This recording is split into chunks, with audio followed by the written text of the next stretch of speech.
And Brian, you touched on some of the baseless conspiracy theories that some of the president's supporters are throwing around. This is what Rudy Giuliani and former White House Dr. Ronny Jackson have said on Fox News.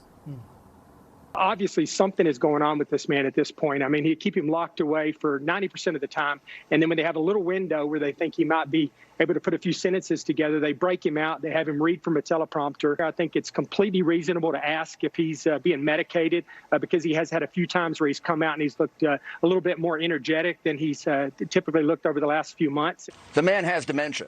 There's no doubt about it. I think the president is quite right to say maybe he's taken Adderall or some kind of attention deficit disorder thing. And that's why the president wants to do a drug test. But, you know, none of us are doctors. I'd also check his right pocket. This is just, that's your opinion. But so it will be interesting to see what happens tonight. Oh, no, it's not just my opinion.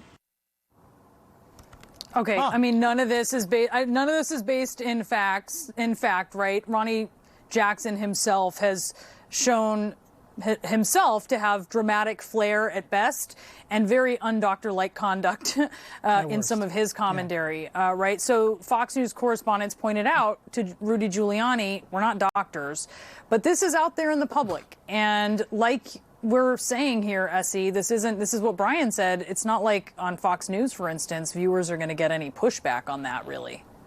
From yeah, the president, it's really irresponsible. It's gross. It's also pretty rich considering, you know, Trump's, I think, pretty evident mental decline. He has trouble finishing sentences. He has trouble not veering off on tangents, late night Twitter rants. It's just a rich line of attack, but it is a carbon copy of what Trump did in 2016.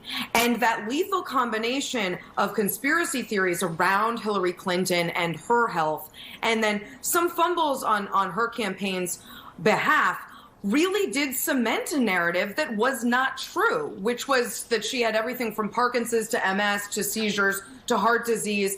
By September of 2016, the polling on concern for her health had shifted nearly 20 points. August 2016, 26% of people thought she was in poor health. September 2016, 42% of people thought she was in poor health. It didn't have to be true to become true enough.